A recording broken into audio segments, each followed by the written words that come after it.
Everybody knows world chess champions Magnus Carlsen, Kasparov, Karpov, Fischer, Tal, Alyoshin, Capablanca. Everybody knows them for real. But what about the guys who were stopped one step away from the success, from being world champion? And today's video is going to be about these guys. Uh, Very important rule. We do not take guys in the list who didn't play World Championship matches or tournaments and stuff like that. So let's say Paul Morphy or, for example, Rubinstein will not be included. And I'm gonna show you five players who, in my opinion, were very close to be number one, but something ruined their plans. Already, let's start.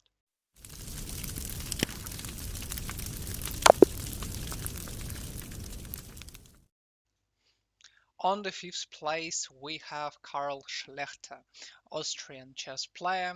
He was born in 1874 and he played his match against Emanuel Lasker, second world champion.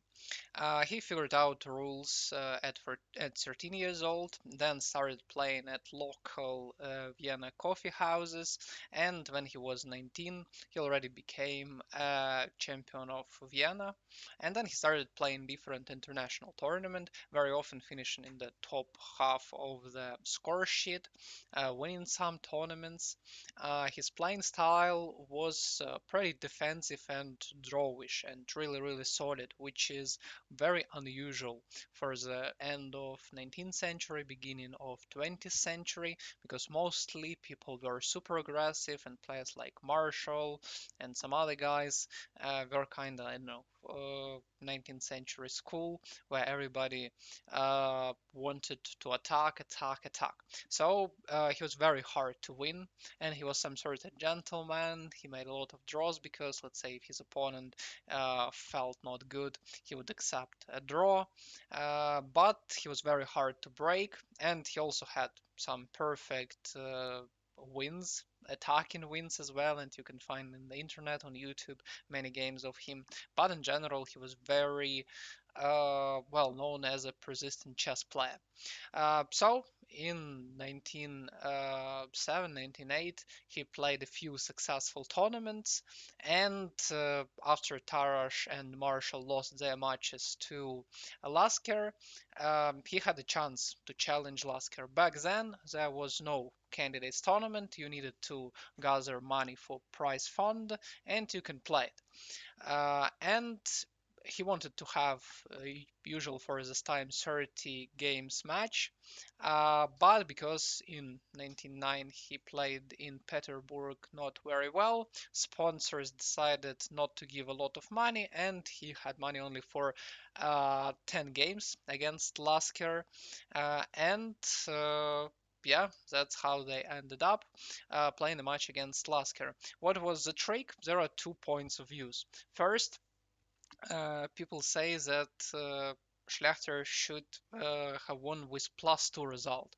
So let's say 6-4 in this 10 games. Somebody said that to be a world champion, he just needed to outplay Lasker. Uh, but yeah, in either case, if let's say match finished 5-5, then Lasker would keep the world champion title. And in the first 4 games, there were 4 draws without a lot of events. Somewhere one player pushed, somewhere another. But in the game number 5, I mean, kind of philosophy of Schlechter paid off because he got pretty even position, and this game actually is in Cheryshev Endgame Strategical Manual, very famous book. And Lasker took initiative, but he overpushed and got punished. And that's how Schlechter started leading in the match. Later, there were like a lot of spectacular games, different Sicilians and stuff, but before the round number 10, all the games were finished in a draw with one victory of Karl, and yeah, I mean, they went to the last round, which was a real massacre. Both players tried to win, but the last mistakes was made by Schlechter, and unfortunately, he lost an opportunity to win the title. So the match finished 5-5, and that's how uh, his path to the world champion kinda finished. Late, unfortunately, he couldn't perform that well, and in 1918, he actually went to some tournament, lost money and all the luggage on the train station, kind of got some disease, and unfortunately died. But still, he was very close to be a world champion. Next one, place number 4, and this is Peter Leko. For many of you, he is kind of well-known chess player. He's a great coach and he commentates a lot of chess tournaments. Uh, what can we say about him? He had his match against Vladimir Kramnik, but before that, he was born in 1979 in Hungary, learned chess at 7, and he actually became a youngest grandmaster back then. He was 14 years old and 4 months, so he kind of outperformed Judith Polgar and Robert Fischer, who were young grandmasters before him. Then he became a world champion under 16, and the first huge tournament he won in 1999 in Dortmund, ahead of Karpov, Kramnik, and Adams, and was in top 10 consistently for many years ahead. Then, and yeah, what can I say about Peter? He's very good at preparation. I mean, you probably know that he was, or maybe is, a coach of Vincent Keimer, and in general, like his opening novelties are pretty huge and cool. Also, he was also very good at defense. He had a lot of draws, so pretty similar style to Schlechter. Of course, I mean, he was way stronger than than our previous challenger. But yeah, he also won some good games. But yeah, it's like his defense was good, his positional play was good, and preparations also was great. In 2002, he played in the candidates tournament again in Dortmund. This tournament was pretty funny because it was like in football. Two groups of 4 people played round robin and then they had playoff. And he progressed to the playoff stage. In the semifinal, he won against Alexei Shirov, and in the finals, he managed to beat Vislin Topalov, who played his match later against Kramnik in 2006 with the famous toilet scandal. So, in 2004, he had his match against Kramnik. What were rules? 14 games. If the score is 7-7, then Kramnik keeps the title for himself. But if Leko wins, he wins. And actually, everything started not very well for Peter. He lost the first game, but then won fifth and eighth. And one of the games was really perfect in a great combinational style in Rui Lopez Marshall variation. This example is in a lot of tactical books. Really awesome play. And then there were a lot of draws, not without chances for both players. And then it was the game number 13 where Kramnik needed to win or die, because if he doesn't win, he loses World Championship title. And Leko, who was playing Razirui Lopez, some other openings before here, played Karakan, which wasn't the greatest decision because he got the position where Kramnik is definitely comfortable in. There was an endgame with a little bit more space, and step by step, Kramnik got the position with a better knight versus bad bishop, and unfortunately, Hungarian grandmaster couldn't defend and lost. And unfortunately for him, he didn't get a world championship title, but he was very, very close. Only last round stopped him. And yeah, still, I guess Leko cannot complain because he's a great coach, as I said, great commentator. Later on, he couldn't score as good as uh, before 2004, but still great result. On number 3, we have top 3. We have Viktor Korchnoi. Many of you could expect him a lot higher, but I placed him here and I'll explain later why. He started playing at the age of 5. Was born, by the way, in 1931. Uh, then there was a Second World War and stuff like that, but he was still training, and in 1956 already became a grandmaster. What to say about like his playing style and stuff like that? He wasn't super talented, like let's say Magnus Carlsen, for example, or some other young genius players, but he was very persistent and hard-working guy. He really like worked a lot, and that's the reason why he got to the top, or at least like almost become world champion. He wasn't very defensive player, unlike previous two. He rather was counter-attacking players. There are some very like good attackers, for example, Alokhin, Fischer, or Kasparov. But Krasnoi kind of tried to be the opposite. He could play in a little bit worse position with the counter chances and then fight back, strike back when nobody really expects. He was USSR champion 4 times. First time in 1960, and he had a like huge history in candidates tournaments. For example, in 1962, he got qualified for the Curacao candidates tournament, where Fischer played. He played, and actually, what I mean, he let's say right here, Krishnoi didn't perform very well because three another Soviet players, Petros and Keres and Geller, decided to make draws against each other during this tournament, and he didn't want to participate in this agreement.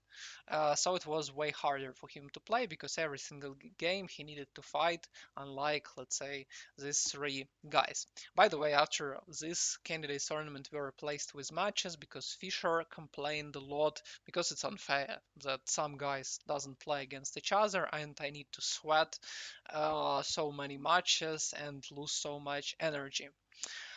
So after it, Krishna didn't give up. He kept on fighting. Let's say in 1969, he got to the final match against Spassky, but lost, and then Spassky became a world champion.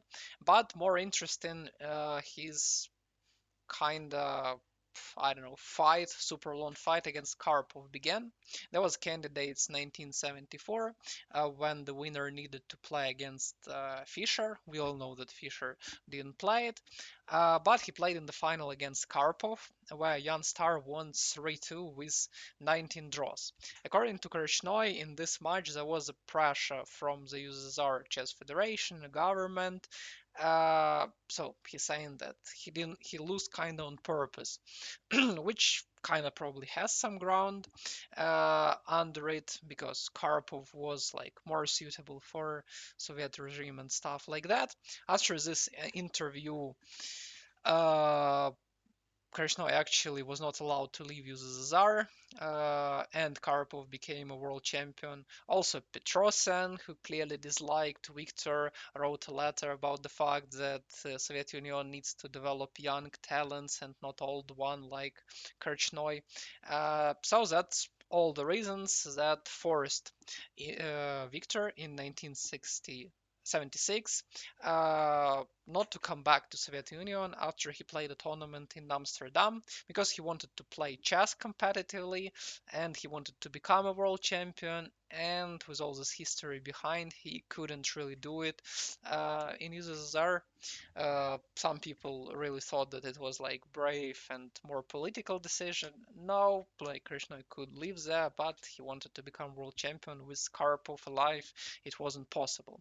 After it, a lot of hate went to Krishnoi. Many Soviet players didn't want to play in the same tournaments or were not allowed to play in the same tournaments with him. But actually it boosted career of Krishnoi because in the next World Championship cycle he defeated Petros and Polugaevsky Spassky to qualify for the match versus Karpov in 1978 in Baguio. This is like super famous match. A lot of different content were filmed, were created about it. You can find like a lot of resources about this match. For USSR, this match was a matter of life. All the best grandmasters were sent to help Karpov. Krishnoi had, on the other hand, pretty limited resources. So, long story short, this match was played until somebody wins 6 games with unlimited number of draws. And actually, Karpov was leading with 5 wins versus 2 wins of Krichnoi. But then Victor did a great comeback, making score even to 5-5, which was incredible. Some games were really great, with a lot of pressure, positional pressure, tactical pressure, really great performance. But in the 32nd game of the match, Krasnoy lost with the black pieces and lost an opportunity to win the match, losing the match itself.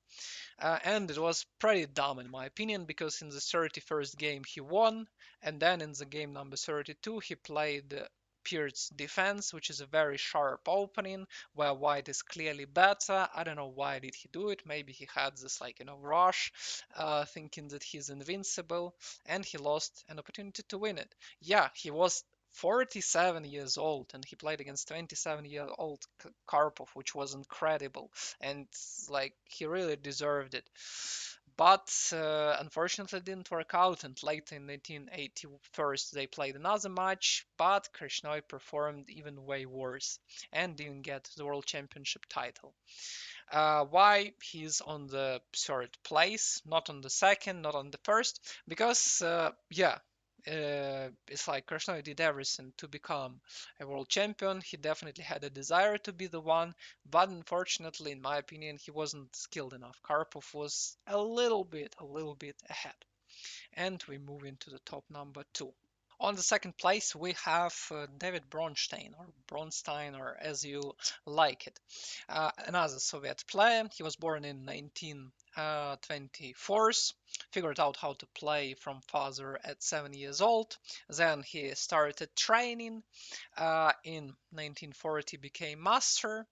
And even in 1944, he played in the USSR Championship where he defeated Botvinnik, which is a great result in my opinion. Didn't perform well in tournament overall, but still, great result. Then he was improving, and won interzonal tournament in 1948, and it gave him the right to play in the candidates tournament furthermore. By the way, a few words about his style. This one, unlike previous guys, was a very attacking guy. He was a real chess artist, always tried to attack, develop initiative. He actually improved and created a lot of theoretical lines, for example, in King's Indian or in King's Gambit. So yeah, it's like his games are really entertaining. Also, he was a perfect writer, but I'll tell a couple words you later.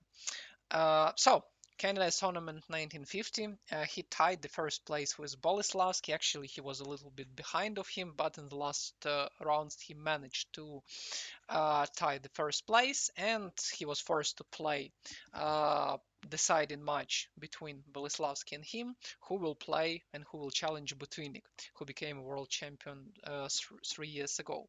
And he managed to win in this match. The score was 6-6, then it was a draw, but then in the last 14th game with black pieces, he really did hell of a performance, very well prepared for the game in the French, and managed to win, and he could play against Botvinnik. Botvinnik didn't play chess for a few years by this time, but still, the match was pretty interesting, even though both players made a lot of inaccuracies. Match was about 24 games, and in case of draw in this match, world champion saves the title. Score was even until the game 22. Between Nick won, Bernstein won some games, a lot of draws, but in the game number 22, Bronstein managed to win in a perfect attacking style, crushing Botvinnik, and he started leading in the game. And 2 games away, he was from becoming the world champion. But then, unfortunately, in the game number 23, Botvinnik I don't know, performed outstanding, and with his bishop pair, he managed to outplay Bronstein in slightly better position. Botvinnik is also a perfect player. He was a world champion for so many years, so probably he knows how it works. And that's how the match ended in draw, because in the last round, unfortunately, Bronstein couldn't win somehow. What's the reasons why, let's say, Korchnoi is not above him? Because what was the problem of Bernstein? He didn't have this like sport anger. He didn't have a lot of desire to win games. That's the reason why sometimes his talent was kinda overlaid with this, I don't know, a lot of respect to his opponents, seeing more opportunities, overestimating his opponents, and this played kind of bad joke about him. But still, he was great writer, by the way. He wrote one of the best chess books of all time, which is a Zurich Candidate Tournament 1953. If you haven't read it yet, I highly recommend it. Later, he also played a lot of great tournaments, were very close to the top, but this 1951 match was his best attempt. So let's go to the top number one. On the first place, we have Paul Keres, Estonian Grandmaster. He was born in 1960 in Narva, and he showed his skills at the age of 4 when he looked at father's games and suggested he moves. So pretty similar to Capablanca. He was very passionate about chess, and with his brother he even wrote down games from the local newspaper. Also, because he lived in the small country, he didn't have a lot of practice, so he played a lot of correspondence games. Simultaneously, he could play 150 games at a time. And in Estonia, he a little bit struggled to get to the top and become best players, but the top of the mountain, yeah, he climbed and he became the best player of Estonia. And first, he uh, showed himself in the Warsaw Olympiad in 1935, where he scored 12 and a half out of 19, which is a perfect result on the first board. And it was a real reveal for everybody because a lot of press, newspapers predicted Skeres to become GM soon. And actually, he started playing different huge tournaments in 1936 in Bad Nauheim. He actually scored first place ahead of Alokhin, and he was like getting better and better until the famous 1938 Avro tournament in Netherlands, where Keres won, being ahead of Botvinnik, Eva, Capablanca, Flora, Alokhin, Reshevsky, and Fine, without losing any single game with 3 wins and 11 draws. And yeah, it was a really great performance. After that, there was a really serious talk about having the World Championship match between him and Alokhin because he was the best contestant, probably. But again, he needed to find some prize fund to play this match. But unfortunately, Second World War started, and this option became unavailable. During the war, he stayed in Estonia. He got under occupation, didn't play a lot of tournaments, only some in Salzburg with Alokhin and Eva, where he always tied for the first place. And in 1944, if I'm not mistaken, he was about to go to Sweden with his family by ferry because his army was about to enter his city, and he didn't have very good relationship with USSR, having all these limits and like deficit and stuff like that. So he wanted to go to the normal country, understanding that probably Germany will fall soon. But unfortunately, he got captured in the last moment with his family. He got under serious pressure and investigation of KGB or NKVD. But with the protection of one politician, he stayed untouched.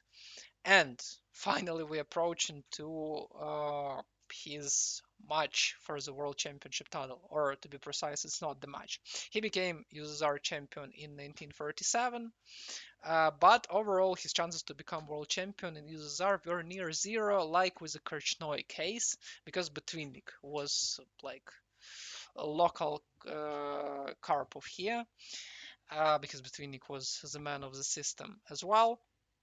And after Alyohin died, there was a championship tournament for the title between Keres, Botvinnik, Reshevsky, and Smyslov, where Botvinnik won, being ahead of everybody. I mean, really a lot. And after 8 carries, couldn't really become first guy on the planet. He was always second. He was always very close to be the champion, winning candidates tournament, but unfortunately he didn't have a chance to prove himself. And if not unlucky consequences, I'm pretty sure he would win his match against Alekhin, who was not in his prime already. Yeah, he won back title from Ava, but still he wasn't really great. And he had a really very original and sharp style. He was very dynamical player. He definitely had all the abilities to be number one, and his name should definitely be on the list. But unfortunately, it didn't work out well for him. But on the other hand, he's on Estonian money. Even right now, he has I mean, monument in his city where he was born. So this man is kind of Estonian legend and a very great chess player. I read a book about him, really inspired by his play. So, what do you think about this list? Please like and subscribe if you liked it. If you want a more detailed video with games about any of these five guys or any other video, also leave the comments. I would be very pleased because I spent a lot of time doing this video. And see you in the next episodes. Bye.